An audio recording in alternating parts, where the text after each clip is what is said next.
ನಮಸ್ತೆ. ನೀತಿ ಕಥೆಗಳು.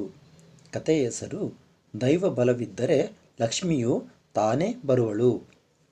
ಒಂದು ಹಳ್ಳಿಯಲ್ಲಿ ಹೂವಪ್ಪನೆಂಬ ರೈತನಿದ್ದನು. ತನ್ನ ಸ್ವಲ್ಪ ಭೂಮಿಯಲ್ಲಿ ಶ್ರಮವಹಿಸಿ ದುಡಿದು ಬಂದ ಉತ್ಪನ್ನದಲ್ಲಿ ದಾನ ಮಾಡುತ್ತಾ ಧರ್ಮದಿಂದ ಸಾತ್ವಿಕನಾಗಿ ನಡೆದುಕೊಳ್ಳುತ್ತಿದ್ದನು. ಬೇರೊಬ್ಬರದನ್ನು ಆಸೆ ಮಾಡದೆ ತನ್ನಿಂದ ಕೈಲಾದಷ್ಟು ಪರರಿಗೆ ಸಹಾಯ ಮಾಡುತ್ತಾ ಹೆಂಡತಿ ಮಕ್ಕಳೊಂದಿಗೆ ಸುಖದಿಂದ ಇದ್ದನು. ಬೇಸಿಗೆ ಕಾಲದ ಒಂದು ದಿವಸ ಹೊಲವನ್ನು ಹೂಳುತ್ತಿದ್ದನು.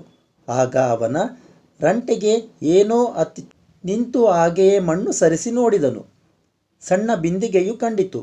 ಮುಚ್ಚಳ ತೆಗೆದು ನೋಡಿದನು. ಬಂಗಾರದ ಬಿಂದಿಗೆ. ಬಂಗಾರ ತುಂಬಿದೆ. ಆಗ ಹೂವಪ್ಪ ವಿಚಾರ ಮಾಡಿದನು.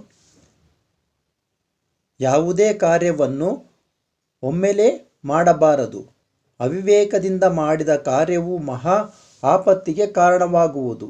ಸಂಪತ್ತು ಬರುವುದಿದ್ದರೆ ವಿಮರ್ಶೆ ಮಾಡಿ ಬರಮಾಡಿಕೊಳ್ಳಬೇಕು. ಮನುಷ್ಯನ ಗುಣ ನೋಡಿ ಸಂಪತ್ತು ಸ್ವತಃ ಅವನೆಡೆಗೆ ಬರುವುದು. ಬರಬೇಕಾದ ಭಾಗ್ಯಲಕ್ಷ್ಮಿಯು ಎಲ್ಲಿದ್ದರೂ ತಾನೇ ಹುಡುಕಿಕೊಂಡು ಬರುವಳು. ಈಗ ನಾನು ಮುಟ್ಟುವುದೂ ಇಲ್ಲ ಎನ್ನುತ್ತಾ ಮುಚ್ಚಳ ಮುಚ್ಚಲಿಲ್ಲ, ಮಣ್ಣು ಸರಿಸಲಿಲ್ಲ. ಹಾಗೆಯೇ ಬಿಟ್ಟು ಮನೆಗೆ ಹೋದನು. ಬದಿಯ ಹೊಲದಲ್ಲಿಯ ವ್ಯಕ್ತಿಯು ಹೂವಪ್ಪ ಮನೆಗೆ ಏಕೆ ಹೋದನು?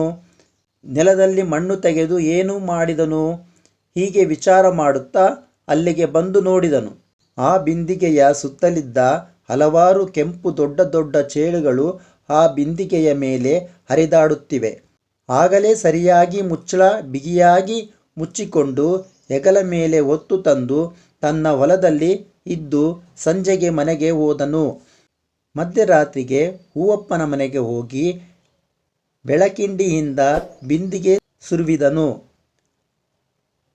ಆಗ ಜಣಜಣ ಸಪ್ಪಳಕ್ಕೆ ಎದ್ದು ಹೂವಪ್ಪ ನೋಡುತ್ತಾ, ದೈವ ಬಲವಿದ್ದರೆ ಲಕ್ಷ್ಮಿಯು ತಾನೇ ಹುಡುಕಿಕೊಂಡು ಬರುತ್ತಾಳೆ. ಕಥೆಯ ನೀತಿ: ಮನುಷ್ಯನ ಆಸೆಗೆ ಮಿತಿ ಇರಬೇಕು.